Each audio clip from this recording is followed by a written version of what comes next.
जेजू विशयांत कुरान कितें म्हणटा। क्रिस्तांव आनी इस्लाम धर्मांत सबार विशीं सामकेपण दिसून येवचें आमकां सर्वांक कळीत आसा। जेजू आनी मरये विशीं कशें बायबलान सांगलां ताका पुराक गजाली आमकां कुरानांत वाचूंक मेळटा।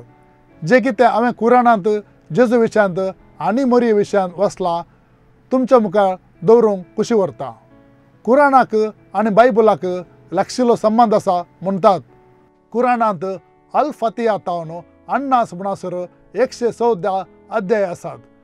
6667 वाक्यां आसात। तातूंत अध्याय 3 हातूंत अली इम्रान जेजू विशयांत आसा तर 19व्या अध्यायांत मरियम म्हणजे मरये विशयांत वाचूंक मेळटा। अध्याय 3 अली इम्रान वाक्य 40 आनी 5 अशें म्हणटा। मलक म्हळ्यार बडवो, ओ मरियम, अल्लान म्हळ्यार देवान तुका बरी खबर दिवंक म्हाका धाडलां। तूं एका पुताक प्रसूत जातली आनी तुवें ताका मसीह ईसा इब्न मरियम म्हळ्यार मरयेचो पूत जेजू नांव दवरूंक जाय। ताका सर्गार तशेंच संवसारार व्हड गौरव प्राप्त जातलो आनी अल्लाहाक मोगाचो जातलो। वाक्य 40 आनी 6 तो पाळण्याच्या भुरग्या तावन प्रायाच्या आनी 4 जाणां मदें बसतलो आनी पातयेचो जावन आसतलो म्हूण सांगलां। वाक्य 40 आनी 7 म्हज्या धन्या, खंयच्याय दादल्यान म्हाका आपणूंक सयतना म्हाका पूत जावंच तरी कसो। देखून बडवो म्हणटा, देवाक सर्व संगती साद। वाक्य 40 आनी 9 ताका इस्रायेलाचे संतती पर्यंत दूत म्हूण नम्यारतलो आनी ताणें मातयेंत एक सुकणेर वचून ताका स्वास भरलो आनी तें जीव जालें। तशेंच देवाच्या आदेशाखाल कुरड्यांक दिश्ट दिली, कोडकारांक गूण केले, मेल्ल्यांक जिवंत केले। तुमी कितें खातात आनी कितें पुंजोवन दवरतात हांव तुमकां सांगतलो। अध्याय 19 मरियम हातूंत अशें लिखलां। अध्याय 19 वाक्य 23 तिका गर्भेसपणाचे दुखीन काजूराच्या रुखामळांत बसूंक पडलें।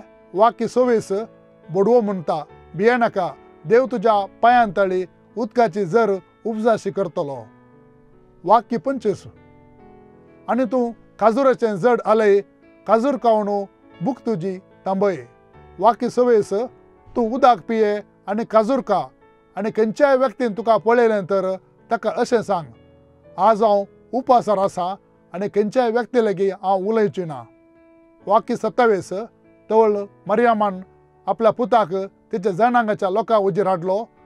तेन्ना तिच्या जनांगाचो लोक म्हणटलो, ओ मरियम, तूं खोटी वस्त घेवन आयलें, पूण अशें आमच्या बायबलान ना। मुखारान अशें म्हणटात। वाक्य 28 ओ आरोनाच्या बहिणे, तुजो बापूय दुश्ट नातुल्लो आनी तुजी आवय दुराचारी न्हय। वाक्य 19 तिणें पाळण्यांत आसलेल्या बाळकां तें पळया म्हणून आदबास केली। वाक्य 30 तेन्ना पाळण्यांत आशिल्लो 2 दिसाचो बाळक जेजू उलयलो आनी म्हणालो, हांव देवाचो साकोर, ताणें म्हाका धर्मग्रंथ दिला आनी प्रवादी जावन नेमाक केला। वाक्य 31 आनी हांव खंयसर आसल्यार म्हाका तो राखून व्हरतलो।